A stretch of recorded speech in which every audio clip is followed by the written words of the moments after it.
అన్నదాత అన్నదాత మీ అన్నదాత, చెమటోడ్చి ఆహారాన్నందించే రైతన్నా, అనునిత్యం నీ కండదండగా నిలిచే నేస్తం ఎవరన్నా.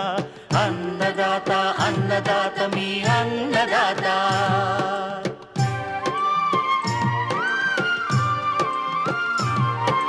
నూతన రీతుల సాగుబడికి, నూరింతలు పెరిగే దిగుబడికి సూచనలిచ్చే సస్య రక్షణకు, పశు పోషణకి శాస్త్ర విజ్ఞానం అందించి ముందుకు నడిపే తెలుగు రైతు భారతదేశానికి మకుటం అయ్యేలా తీర్చిదిద్దే ఆశయంతో మిమ్ము మేలు కొలిపేది అన్నదాత. అన్నదాత అన్నదాత మీ అన్నదాత. అన్నదాత అన్నదాత మీ అన్నదాత. అన్నదాత ప్రేక్షకులకు నమస్కారం. ఈనాటి ముఖ్యాంశాలు: కోత దశలో ఉన్న మామిడి నాణ్యతను దెబ్బతీస్తున్న పురుగులు నివారణ, క్వైల్ పక్షుల పెంపకం మెలకువలు, వాతావరణ ఆధారిత వ్యవసాయ సూచనలు.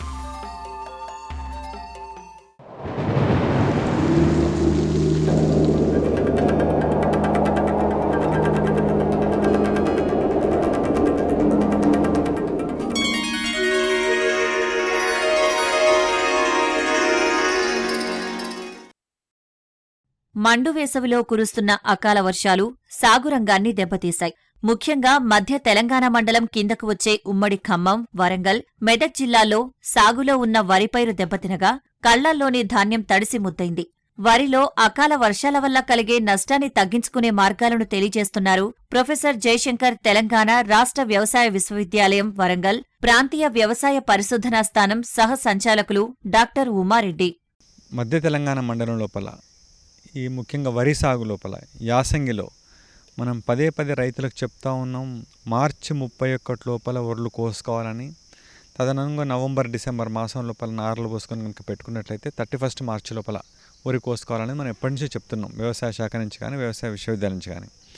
దీని కొరకు ముఖ్యంగా రైతు సోదరులు మనం చెప్పినటువంటి సమయంలో నారు పోసుకోవడమే కాకుండా స్వల్పకాలిక రకాలు అంటే 125 రోజుల పంట కాలాన్ని కలిగినటువంటి రకాలు పోసుకున్నట్లయితే మనకు దాదాపు 31 మార్చి కానీ లేదా ఏప్రిల్ ఫస్ట్ వీక్ లోపల అయిపోతాయి. అంటే ఇట్లా చెప్పడంలో ఉద్దేశం ఏంటంటే ఏప్రిల్ నెల లోపల ఉష్ణోగ్రతలు బాగా పెరగడం వల్ల పంటకు ఎక్కువ నీళ్ళ అవసరం రావడం ఒకటి, అంటే నీటి వినియోగం చాలా పెరిగిపోవడం ఒకటి. రెండోది ఏంటంటే బాగా ఎండకు ఒడ్లు కనుక ఎండినట్లయితే నూకలు ఎక్కువ అవుతుంటాయి.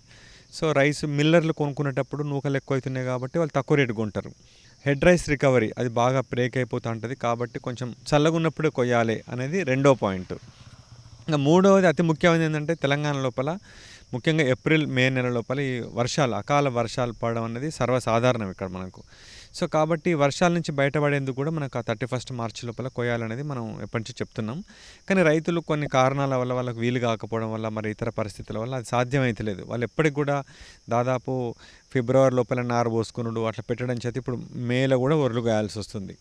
ఈ జనవరి, ఫిబ్రవరిలో నార్లు పోసుకొని పెట్టిండ్రు వాళ్ళందరూ కూడా ఇప్పుడు దాదాపు మే లోపల చాలామంది కోస్తూ ఉన్నారు. రానున్న రోజులైనా సరే ఈ అకాల వర్షాలను దృష్టిలో పెట్టుకొని నార్లను కొంచెం నవంబర్, డిసెంబర్ లోపల పోసి స్వల్పకాలిక రకాలను చలి బారిన పడకుండా కనుక నారును కాపాడగలిగితే మనకు మార్చి ఎండింగ్ లేదా ఏప్రిల్ మొదటి వారం లోపల వరులు కోసుకోవడం అనేది మనకు సాధ్యపడుతుంది. మేము ఆర్ఆర్ఎస్ వరంగల్ లోపల అలానే చేస్తున్నాం. మేము చాలామంది రైతులు కూడా చేస్తున్నారు అట్లా. ఇంకా ప్రస్తుతం అంటే ఎక్కడైతే వర్షాలు పడి కొంచెం ఇబ్బంది పడుతూ ఉన్నారో రైతులు, వాళ్ళు చేయదగ్గ అంశాలను కనుక గమనించినట్లయితే ఈ ఫోర్కాస్ట్ అనేది ఒకప్పటికంటే ఇప్పుడు చాలా పెరిగింది. ఇప్పుడు వాతావరణ శాఖ అంటే వర్షం ఎప్పుడు పడుతుంది అనేటువంటిది ఇటు కృషి విజ్ఞాన కేంద్రాల ద్వారా, అటు టీవీల మాధ్యమాల ద్వారా, పేపర్ ద్వారా చెప్తా ఉన్నారు. ఈవెన్ ఫోన్లలో కూడా డిఫరెంట్ యాప్స్ కూడా ఉన్నాయి. ఈరోజు వర్షం పడుతుందా లేదని తెలుసుకోవచ్చు. దాదాపు అక్యురసీ కూడా బాగా పెరిగింది ఒకప్పటికిప్పటికి. దగ్గర 90% మేరకు వర్షం పడుతుందా పడదని తెలుస్తూ ఉంది మనకు. సో కాబట్టి వరి కోసేటప్పుడు ఒక 2-3 రోజుల పాటు వర్షం లేదు అని అనుకుంటేనే కొయ్యాలి మనం. వరి నిలబడి ఉన్నప్పుడు తడిస్తే ఏం కాదు, కానీ వరి కోసి కింద మెదబెట్టినప్పుడు తడిస్తే మొలకొస్తుంది. ఇటుగానే ఇప్పుడు సాగు చేసే రకాలన్నీ కూడా పడిపోని రకాలే సాగు చేస్తున్నారు. అన్నీ కూడా దగ్గర దగ్గర 100 సెంటీమీటర్ల కంటే ఎక్కువ పెరగనటువంటి రకాలే సాగు చేస్తున్నారు. యాసంగి లోపల పెద్ద వరి కూడా ఎక్కువ పెరగదు, కాబట్టి పడిపోవడం అనేది కూడా అంతగా ఉండదు, తక్కువనే ఉంటుంది. కాబట్టి రైతులను కోరుకునేది ఏంటంటే వాతావరణ శాఖ లేదా ఫోన్లలో ఉండే యాప్లను దృష్టిలో పెట్టుకొని వర్షం లేదు అన్నప్పుడే కోస్తే మంచిది.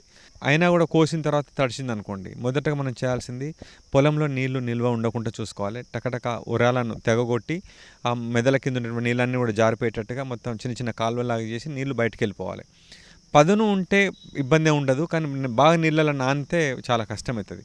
ముఖ్యంగా వేసవి లోపల వర్షాలు అదే పనిగా రోజు ఏం కురవ మనకి, ఇవన్నీ అకాల వర్షాలు. అంటే మామూలుగా గంట పడిపోతుంది, కానీ అంతేగాని 2-3 రోజులు ఒక ముసురులాగా పెట్టేటువంటి పరిస్థితి చాలా తక్కువ ఉంటుంది మనకు. కాబట్టి రైతులు పెద్దగా ఇబ్బంది పడాల్సిన పని లేదు. ఒక బాగా వర్షం తడిసింది అనుకోండి, మెదను కొంచెం టర్న్ చేసి తిరగలబెట్టి పెట్టుకుంటే గాలికి మళ్ళీ ఆరుతుంది. ఆరిందంటే మళ్ళీ ఇబ్బంది ఉండదు మనకు. ఇంకా చివరిగా చేయాల్సింది ఏంటంటే ఈ ఉప్పు ద్రావణం 1 లీటర్ నీటికి 20 గ్రాముల చొప్పున కలిపి చల్లుకున్నట్లయితే ఈ గింజలు మొలకెత్తకుండా ఉండేందుకు అవకాశం ఉంటుంది. కొంతమేరకు రంగు మారేందుకు అవకాశం ఉంటుంది. దాన్ని మనం ఆరబెట్టడం తప్పితే వేరే ఏం చేసే అవకాశం లేదు. ప్రాంతీయ వ్యవసాయ పరిశోధన స్థానం వరిలో కూడా ఏప్రిల్ మధ్యకాలం అయిపోయింది మనదంతా కూడా. కానీ కొందరు ఏంటంటే సరే వాళ్ళకు ఉండే ప్రత్యేక పరిస్థితులలో అలా పెట్టుకున్నారు. కనీసం దీన్ని ఒక గుణపాఠం లాగా నేర్చుకొని వానాకాలం లోపల వర్షాలు లేట్ అయిన అనుకోండి, అప్పుడు స్వల్పకాలిక రకాలు వేసుకుంటే నవంబర్ లోపల క్రాప్ అయిపోతుంది. నవంబర్ డిసెంబర్లో నారు పోసుకుంటే స్వల్పకాలిక రకాలు చలితోటి కొంచెం పెరిగినా కూడా మనకు మళ్ళీ ఏప్రిల్ మొదటి వారంలో కోసుకోవచ్చు. మనం చలితోటి ఇబ్బంది పడకుండా స్టార్టింగ్లో నారుమలను పెంచేటప్పుడు కూడా ఎత్తైన నారుమలలో పెంచుకున్నాడు, పైన కొంచెం టార్పాలిన్ షీట్ లాంటి కప్పి ఉంచడం, అట్లా చేస్తే నారు 20 రోజుల్లోనే నాటు పెట్టేటట్టు పెరుగుతుంది. అది దాన్ని పెట్టుకుంటే మీకు మార్చి 31 లోపల వస్తుంది. అంటే ఒక ప్రత్యేకమైన యాజమాన్య పద్ధతులు పాటించి యాసంగి లోపల నారు పోసుకొని నాటు పెట్టుకున్నట్లయితే మార్చి 31 లేదా ఏప్రిల్ మొదటి వారం లోపల వరి కోసుకోవచ్చు మనం.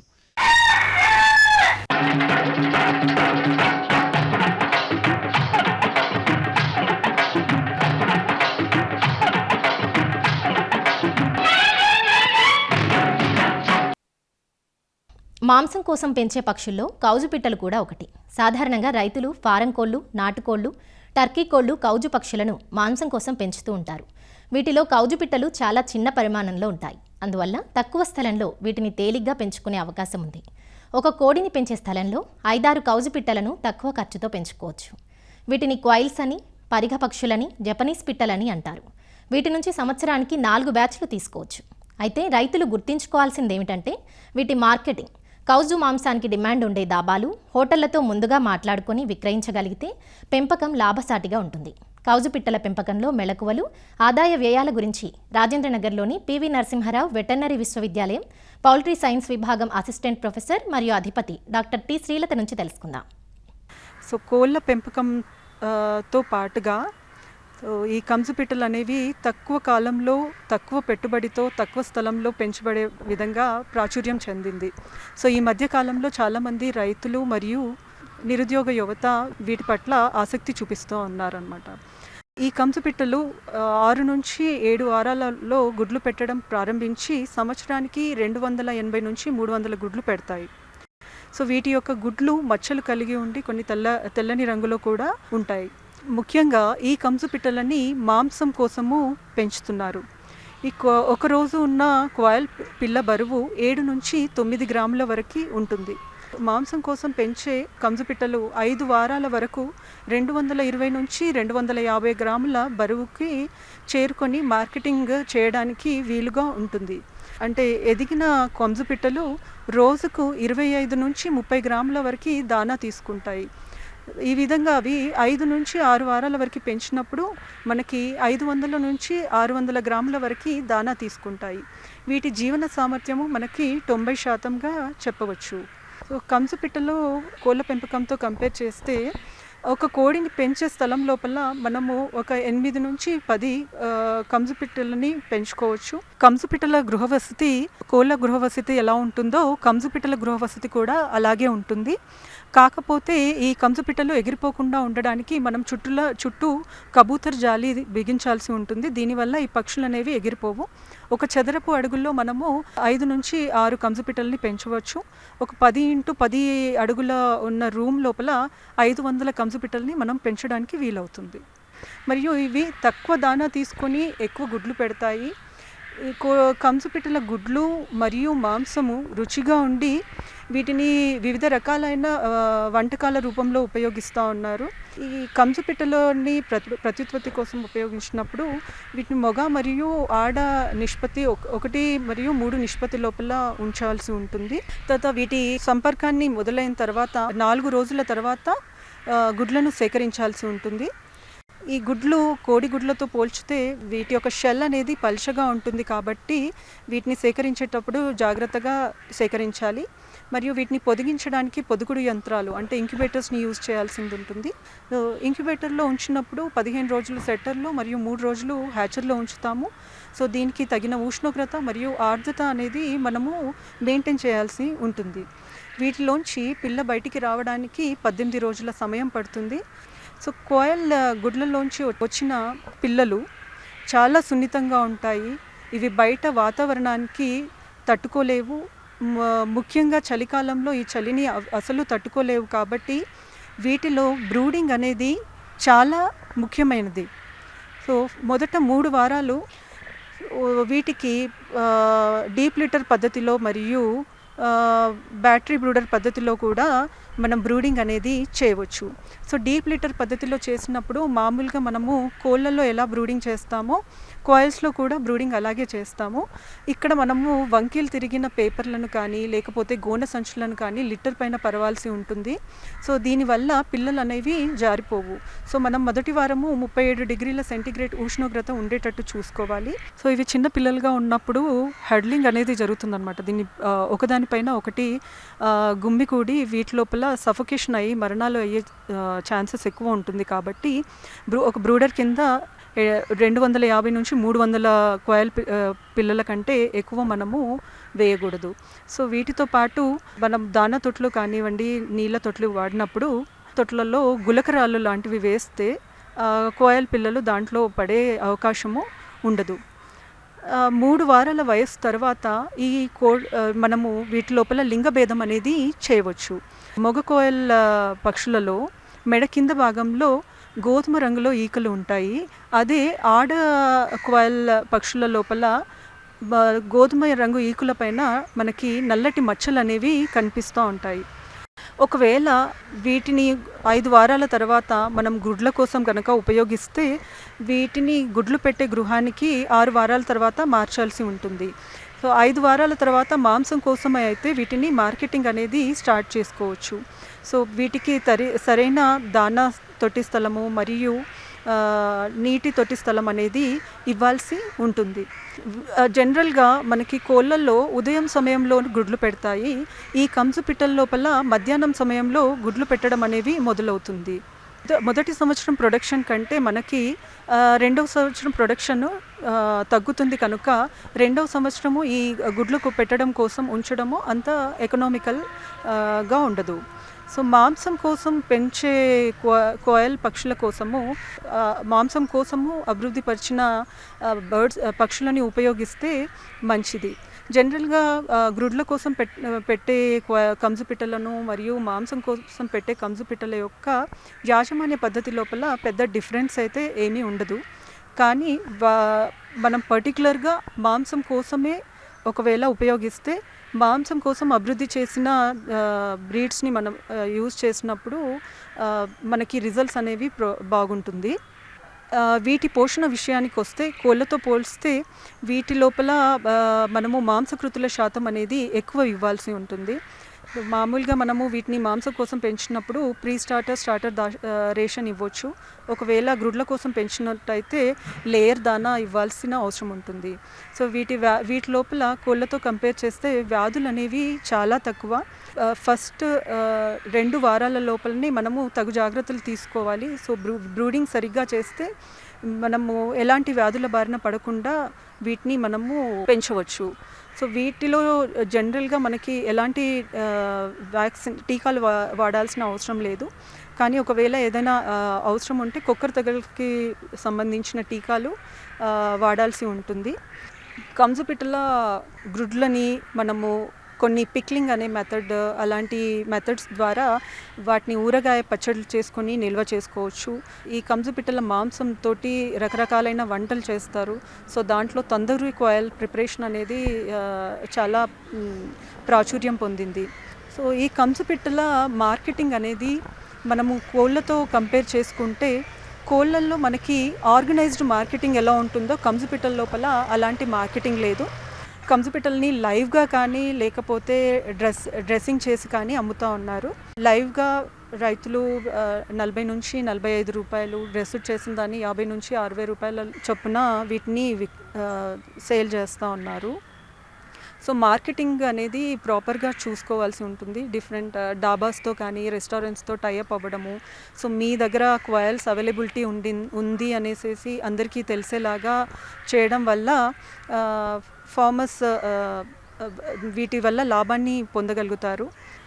మనము 1000 కంజుపిట్టలని పెంచినట్టయితే వాటి లోపల చిక్ కాస్ట్, మనకి కంజుపిట్ట పిల్ల ధర 10 రూపాయల వరకు ఉంటుంది. వాటి యొక్క దానా కాస్ట్ అది 600 గ్రాముల వరకు దానా తీసుకుంటే మనకు దానా ఖర్చు ఒక 20 రూపాయల వరకు తీసుకోవచ్చు. ఇతరత్ర ఖర్చులు విద్యుత్ శక్తి మరియు మెడిసిన్స్ అలాంటివి తీసుకున్నట్టే 3 నుంచి 5 రూపాయల వరకు మనం పెట్టాల్సి ఉంటుంది. ఒక కంచు పక్షి పైన మనము 30 నుంచి 35 రూపాయల వరకు ఖర్చు అవుతుంది. సో రైతు కనీసం 40 రూపాయల నుంచి 45 రూపాయల వరకు వీటిని అతను సేల్ చేస్తే అతనికి తగిన ఆదాయం అనేది లభిస్తుంది. సో వీటిని బ్యాచ్ల వారీగా మనము మార్కెటింగ్ చేయడం వలన ప్రతి సంవత్సరం మనము 7 బ్యాచ్ల వరకు వీటిని మనము 7 బ్యాచ్ల వరకు తీయవచ్చు. మరి మార్కెటింగ్ అనేది చేయడానికి సులువుగా ఉంటుంది.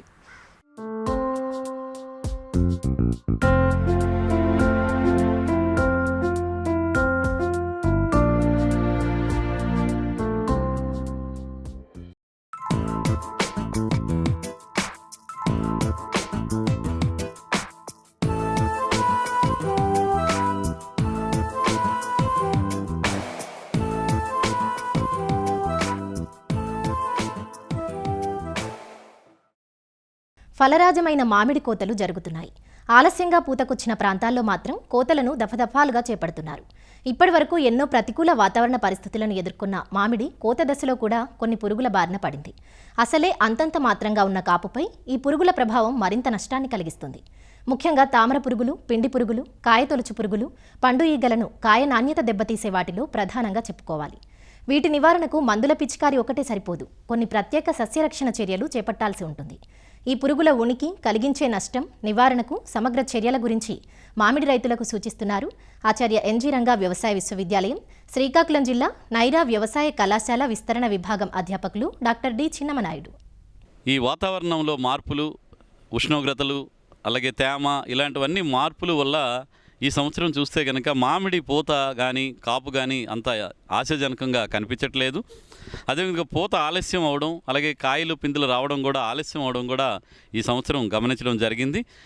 అదేవిధంగా పూత ఆలస్యం అయినప్పుడు కాయలు వచ్చేటప్పుడు ఉష్ణోగ్రతలు కూడా పెరగడం వల్ల ఈ కాయలు ఎక్కువగా రాలిపోవడం, పిందెలు రాలిపోవడం అనేది కూడా చూస్తున్నాము. వచ్చినటువంటి పంటను ఈ దశలో కాపాడుకోవాలంటే రైతులు కొన్ని రకాలైనటువంటి ప్రత్యేక యాజమాన్య పద్ధతులు అనేవి పాటించాల్సినటువంటి అవసరం ఉంటుంది. ఎందుకంటే ఉష్ణోగ్రతలు పెరుగుతునేటప్పుడు ప్రత్యేకంగా ఈ రసం పీల్చే పురుగుల తాలూకా ఉధృతి అనేది ఎక్కువగా ఉంటుంది. ఇందులో కనుక చూస్తే తామర పురుగులు అనేవి ఎక్కువగా రావడం, అలాగే పిండి నెల కూడా ఆశించడం కూడా మనం గమనించడం జరిగింది. ఈ తామర పురుగులు వచ్చేటప్పుడు ఏంటంటే ఈ పూత పువ్వు మొగ్గల్లో కానీ లేదంటే పిందెల తాలూకా తొడిమెల దగ్గర ఈ తామర పురుగులు ఆశించి అక్కడి నుంచి రసాన్ని పీల్చేయడం వల్ల ఆ పువ్వులు మళ్ళీ ఫలదీకరణం సక్రమంగా జరగకపోవడం కానీ, వచ్చినటువంటి పిందెలు కూడా ఈ తామర పురుగులు ఎక్కువగా ఆశించడం వల్ల తొడిమె లూజ్ అయిపోయి పడిపోవడం అనేది చూస్తున్నాము. అదేవిధంగా పిండి నెల్లి కూడా మేము అక్కడక్కడ చూస్తున్నాం. ఎక్కడైతే కాయలు వస్తుంటే కాయ తొడిమి దగ్గర, అలాగే కొన్ని రకాల ఈ కొత్తగా వచ్చిన చిగురు జంటల దగ్గర కూడా ఈ పిండి నెల్ల ఆశించడం వల్ల ఆ కాయ నుంచి రసాన్ని పీల్చేయడం వల్ల కాయ పెరుగుదల ఆగిపోవడం కూడా చూస్తున్నాము. దీనికోసం అయితే కనుక మనం ఈ ఫిప్రోనిల్ అనేటువంటి మందుని 2 మిల్లీలీటర్లు 1 లీటర్ నీటికి కలిపి పిచికారీ చేసుకోవడం కానీ, ఎక్కువగా పిండి నల్లి కనుక ఉంటే ప్రొఫెనాఫాస్ అనేటువంటి మందును 2 మిల్లీలీటర్లు 1 లీటర్ నీటికి చెప్పున కలిపి పిచికారీ చేసుకోవడం, లేదనుకుంటూ కనుక మోనోక్రోటోఫాస్ అయితే 1.6 మిల్లీలీటర్లు 1 లీటర్ నీటికి చెప్పున కలిపి పిచికారీ చేయడం. ఇక వీటితో పాటుగా మరి రైతు సోదరులు కొంతవరకు వేప సంబంధిత మందులు, వేప నూనె అయితే కనుక మిగతా పంటలకు 5 మిల్లీలీటర్లు కానీ ఈ సమయంలో మనం 10 మిల్లీలీటర్లు 1 లీటర్ నీటికి చెప్పున కలిపి మందులతో కలిపి మనం పిచికారీ చేసుకోవడం వల్ల కూడా ఈ రసం పీల్చే పురుగులు ఉధృతి అనేది చాలా వరకు తగ్గిపోతుంది. కాబట్టి ఒక రకంగా ఈ రసం పీల్చే పురుగులు ఎక్కడైతే ఉంటాయో ఈ రసం పీల్చినప్పుడు చిక్కటి ద్రావణం లాంటిటువంటి ఈ షుగర్ సొల్యూషన్ ఉండేటువంటి తీపి జిగురు లాంటి ద్రావణం కూడా ఈ రసం పీల్కి ఆశించినటువంటి పూ కొమ్మల్లో కానీ లేకపోతే అక్కడ గమనించడం వల్ల దీనివల్ల అక్కడ మసిమొంగ అనేది ఒక శిలీంధ్ర తెగులు కూడా రావడం జరుగుతుంది. కాబట్టి ఈ మందులు పిచికారీ చేసేటప్పుడే ఈ కాపర్ ఆక్సిక్లోరైడ్ అటువంటి మందుని 3 గ్రాములు 1 లీటర్ నీటి చెప్పున కలిపి వాటితో పాటు పిచికారీ చేసుకోవడం వల్ల కూడా మన మసిమొంగు తెగులను కూడా మనం చాలా వరకు తగ్గించుకోవడానికి అవకాశం ఉంటుంది. కాబట్టి రైతు సోదరులు ఈ చర్యలు చేపట్టాల్సిన అవసరం ఉంటుంది.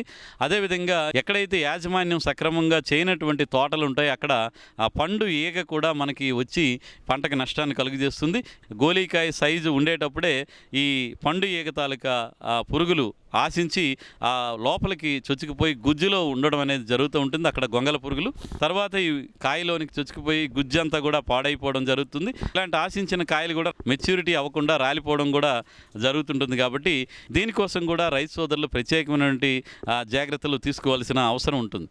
దీనికోసం ఏంటంటే మనం మిథైల్ యూజినాల్ అనేటువంటి మందుని 2 మిల్లీలీటర్లు, దానితో పాటుగా ఈ కార్బోఫిరన్ 3G గుళికలను 3 గ్రాములు 1 లీటర్ నీటికి చెప్పున కలిపి ఈ ప్లేట్స్లో కానీ లేదంటే పల్లెల్లో కానీ డొక్కుల్లో కానీ పెట్టి మనం ఈ తోటలో అక్కడక్కడ వేలాడ తీయడం వల్ల ఈ పండు ఈగ తాలూకా తల్లి పురుగులు ఏవైతే ఉన్నాయో అవి ఈ ట్రాప్కి మిథైల్ యూజినాల్ ట్రాప్కి అట్రాక్ట్ అయిపోతున్నాయి. కాబట్టి ఆ విధంగా ఈ సంతతిని తగ్గించడానికి ఆస్కారం ఉంటుంది.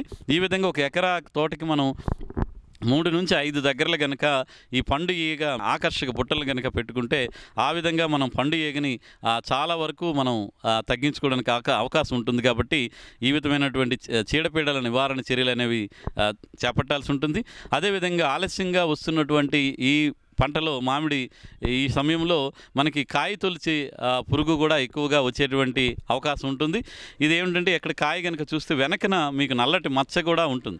ఇలాంటి కాయ తొలిచి పురుగు వచ్చినప్పుడు ఇది పైన గుడ్లు పెట్టి తర్వాత గొంగల పురుగులు వచ్చి కాయలోకి చొచ్చుకుపోతాయి. తర్వాత లోపల ఉన్నటువంటి టెంకలోకి కూడా ఈ పురుగు వెళ్ళేటువంటి అవకాశం ఉంటుంది. కాబట్టి దీనివల్ల ఈ కాగితాలకు నాణ్యత కోల్పోవడం అనేది జరుగుతుంది. అలాగే కాయలు కొన్ని పడిపోవడం కూడా మనం చూస్తుంటాం. వీటి నివారణ కోసం కూడా మనం ఈ క్లోరిఫైరిఫాస్ 2.5 మిల్లీలీటర్ల లీటర్ నీటికి చెప్పున కలిపి దీంతో పాటుగా వేప నూనెను కూడా లీటర్కి 10 మిల్లీలీటర్లు చెప్పున కలిపి కనుక మనం పిచికారీ చేసుకుంటే ఈ కాయ తొలిచే పురుగు అనేవి మనకి సమర్థవంతంగా నివారించుకోవచ్చు.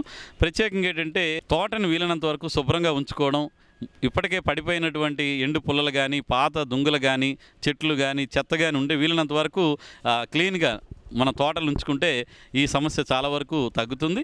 దీంతో పాటుగా ఈ సమయంలో మనకి ఈ కాయలు రాలకుండా ఉండి కాయ సైజు ఉన్నటువంటి కాయలు సైజు పెరగాలంటే నీటి యాజమాన్యం కూడా రైతులు వీలైతే చేపట్టాల్సిన అవసరం ఉంటుంది. ఆలస్యంగా ఇప్పుడిప్పుడే పిందె తయారవ్వడం కూడా కొన్ని తోటల్లో మనం గమనిస్తున్నాం. ఇలాంటప్పుడు కాయ సైజు పెరగాలంటే మన పోషక యాజమాన్యం ఎలాగో భూమికి ఇవ్వలేము. కాబట్టి ఇప్పుడు పైపాటుగా ఏదైనా రసం పీల్చే పురుగు సంబంధించిన మందులు కొట్టేటప్పుడే వాటితో పాటు కానీ లేదా విడిగా ఈ పాలిఫీడ్ 319 కానీ లేదంటే మల్టీకే లాంటి నత్రజని పొటాష్ ఉన్నటువంటి నీటిలో కరిగేటువంటి ఎరువుల్ని 10 గ్రాములు 1 లీటర్ నీటికి చెప్పున సాయంత్రం సమయంలో కనుక మనం పిచికారీ చేసుకుంటే ఈ కాయ రాలడం తగ్గుతుంది. కాయ సైజు కూడా పెరగడానికి ఉండి దిగుబడి పెరగడానికి ఉంటుంది. ఈ మామిడి తోటలు ఈ సంవత్సరం కొంత సమస్య ఉండడం వల్ల ఆశాజనకం లేనప్పటికీ ఉన్నటువంటి పంటను కాపాడుకోవడానికి మనం చెప్పుకున్నటువంటి యాజమాన్య పద్ధతులు మామిడి రైతులు పాటించాలని చెప్పేసి కోరుకుంటున్నాను. మరిన్ని విభిన్న అంశాలతో రేపటి అన్నదాతలో మళ్ళీ కలుసుకుందాం. అంతవరకు సెలవు. నమస్కారం. అన్నదాతలు తమ సందేహాలు సమస్యలను 1800-425-4085 టోల్ ఫ్రీ నెంబర్లో ఉదయం 10 నుంచి 11 గంటల మధ్య పని దినాలలో సంప్రదించగలరు. ఈ కార్యక్రమాన్ని యూట్యూబ్లో www.youtube.com/అన్నదాత ఈటీవీ లింక్ ద్వారా వీక్షించవచ్చు. అన్నదాత కథనాలు ఈటీవీ విన్ మొబైల్ యాప్లో వీక్షించండి.